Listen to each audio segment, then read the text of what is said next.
Sa pagpasok nga ng buwan ng Oktubre ay pinasimulan ito ng Diyos ng isang dakila at kamanghamanghang bagay kung saan dumagundong ang isang mahalagang anunsyo na siyang magbibigay sa atin ng pag-asa.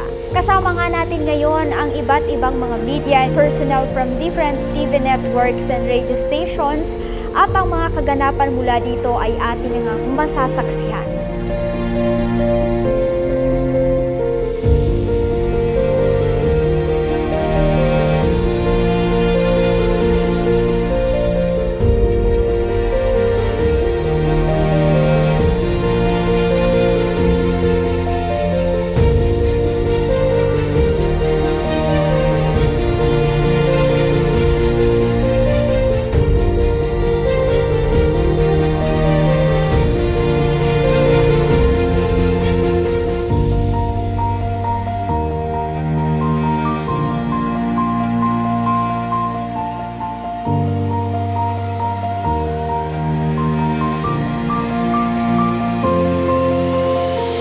Ngayon nga ay kasalukuyang nagaganap ang press conference with Apostle Renato D. Carrillo kung saan dito mismo sa lugar na ito ay maririnig ang mga mahalagang kapahayagan kung saan magbibigay ng pag-asa at inspirasyon sa ating mga kababayan.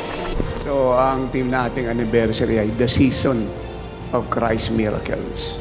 At kung bakit ito yung ating team, kasi itong ating bansa ay nangangailangan ng malaking himala. Pag pinag-usapan natin ng himala, walang pwedeng magbigay ng kundi Diyos lang. Hindi kayang solusyonan ng presidente, ng Senado at Kongreso, ng mga matatalinong tao sa bansa natin ang problema niya. Only God. Only God. Yung sabi na Acts 4:12, there is no other name given under heaven where men can be saved except the name of Jesus Christ. Philippians 2:9-11. Lahat ng tuhod sa langit, sa lupa at ilalim ng lupa ay luluhod at magsasabi na si Jesus ang Panginoon para sa karangalan ng Diyos Ama. Dito sa anibersaryong ito, lahat ng pangangailangan ng mga kababayan natin ay kakatagpuin ng Diyos. Spiritual, mental, physical, emotional, at financial. Lalo-lalo na doon sa gusto ng bagong buhay. Who will attend to this event po, and is this for everyone, and is it free admission? So ang event pong ito ay libre. Ito po ay para sa lahat. Kaya wala pong aalalahan nilang lahat. Ano man ang suot nila, ano man ang amoy nila, ano man ang kulay nila. Taga-bundo ka, taga-siyudad ka, taga-baryo, taga-bukid, taga-bayan, o anong klaseng tao ka, pwede kang pumunta.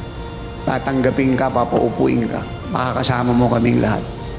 At aalis tayo sa gawain ito, sama-samang natutuwa dahil naranasan natin ng Diyos at ang kanyang pag-ibig. Kaya, pag narinig ng lahat yung The Season of Christ Miracles, expect niya na sa kanyang pagpunta, tatanggap siya ng himala. Ngayon ang tanong ito, kahit na anong klaseng tao ba sila, correct? Ang isa kasi rito yung pag-ibig ng Lord eh. Ang sabi ng Bible, kung yung mga hayop pinakakain niya yung ibon, paano pa yung tao? Ang sabi ng Bible, siya yung ama ng mga walang ama. Siya yung asawa ng mga balo. Siya yung tagapagtanggol ng mga inaapi, dinadaya ng hustisya at ng kaso. Siya yung tagapamagitan sa Diyos at saka sa tao. Siya yung nagbibigay ng pagkain sa nagugutom, nagbabaro sa mga hubad, nagbibigay ng tahanan sa walang masilungan. At siya ang nagbibigay ng hustisya sa mga tao na paulit-ulit na ninanakawan nito. Kaya ang pag-ibig ng Diyos ay pumapalo sa salitang himala. Kung totoo pong may himala sa panahon ngayon to, paano ito matatanggap ng isang tao?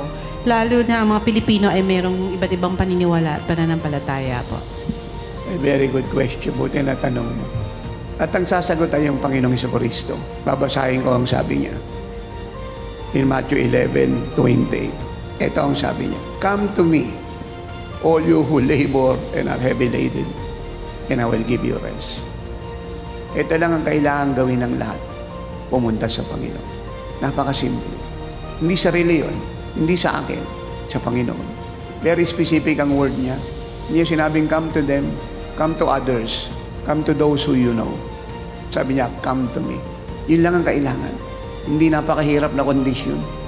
Ano ayos mo, ano amoy mo, may kasalanan ko, wala, marami ko konti. The Lord said, lumapit ka lang sa akin.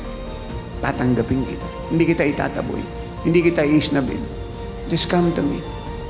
Lumapit ka lang. Umaga, tanghali, hapong gabi, madaling araw.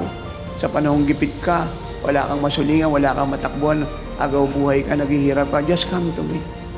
Tawag ka lang sa akin. Bibigyan kitang kapahingahan. Marami na po nangyari sa ating bansa. So ano po yung maaari niyo pong makontribute po para sa ating bansa ngayon?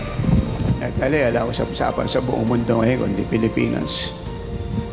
Akit ako po yung isang Christian television network sa Amerika. Binabalita po ay ito pong flood control corruption. Ito po sa ating bansa and it breaks my heart. So ano po ang ating maiko-contribute po para sa ating bansa sa current event na nagaganap ngayon? Ito pong National Prayer for Peace ang number 1. Ang buong Body of Christ ay pupunta po rito, libre po ito. Ito po ay magaganap sa November 5, 2025, Wednesday, 2 p.m. sa Pilo Oil Arena sa Nuwan City, Metro Manila. Naulit ko, free admission po ito. At wala po kaming gagawin dito kundi manalangin ang manalangin. Naulit ko, walang politician dito.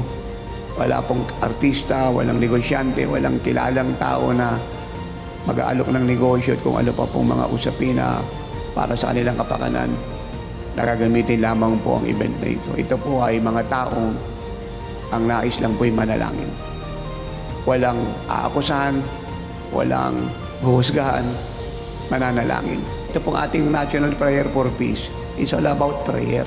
Mananalangin tayo para sa lahat. Ito po ang sabi ng 1 Timothy 2:1 and 2. Therefore, I exhort first of all that supplications, prayers, intercessions, and giving of thanks be made for all men, for kings, and all who are in authority, that we may lead a quiet and peaceable life in all godliness and reverence.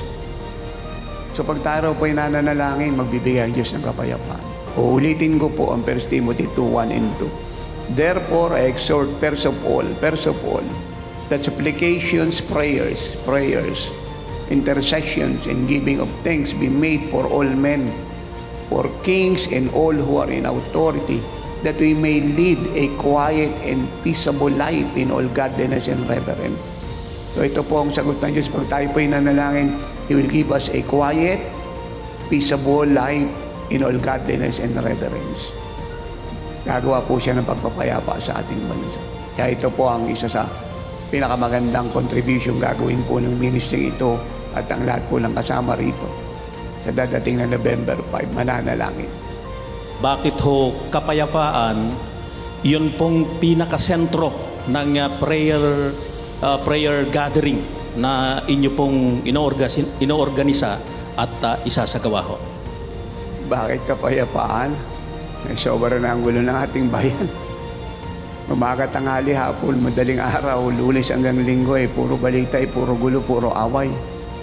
Kaya kailangan muna ng kapayapaan para pumayapa tayo at ang ekonomiya natin ay umusad at maayos po yung kaisipan ng ating po mga kababayan, lalo na ng ating mga tagapangunan sa pamahalaan.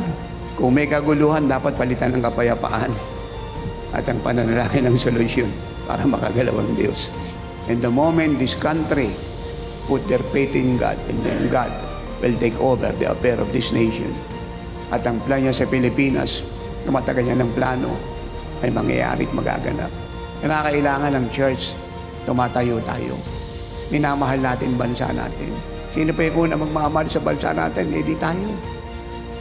Di pwedeng taga-ibang bansa. Kaya kung tayo mananalangin, susunod sa Kanya, makakagalaw siya para ingatan tayo. Kaya itong panalangin natin, we believe, gagamitin na mightily to make a change in our country. At itong ating anniversary, gagamitin niya to open the eyes of the nation, to come to Him, to be united, and stand in what is right and to reject what is wrong. Sa panahon nga ngayon na marami ang nagaganap, partikular na sa ating bansa at sa ating mga kababayan, katulad na lamang ng mga kaguluhan, trahedya, aksidente at mga matitinding paghagupit ng kalamidad, ang balitang ito ang kailangan ng ating mga kababayan dahil ito ay siguradong magbibigay pag-asa, kapayapaan, kaligtasan, kagalingan, sa sakit at karamdaman at kasaganaan laban sa kahirapan. Kaya, wag na wag itong papalagpasin at ikaw mismo na nanunood nito ay makaranas ng himala ng buhay mo, for we are living in the season of Christ miracles. Kaya naman po magkita-kita tayo sa darating na October 8 to 9, 2025, Wednesday and Thursday at 1 p.m. sa lugar ng Jesus is Our Shield Worldwide Ministries Worship Center, number 1069 EDSA, Barangay Katipunan, Quezon City, behind Shell Station Muñoz, in front of DMCI Homes, Zinya Towers. At sa darating naman po na October 12, 2025, that is Sunday at 4 p.m. sa Marikina Sports Center, number 24 Sumulong Highway, Marikina City, kung saan dito nga magaganap ang grand celebration ng Jesus is Our Shield Worldwide Ministries 36th anniversary na may temang The Season of Christ Miracles. Huwag na huwag itong papalagpasin at maranasan at masaksihan ang lindol ng pagpapala at ng mga dakila himala. Ito si Glyza Bariso para sa Victorious News. Walang kinikilinga, walang halong kasinungalinga, pawang kaligtasan lamang.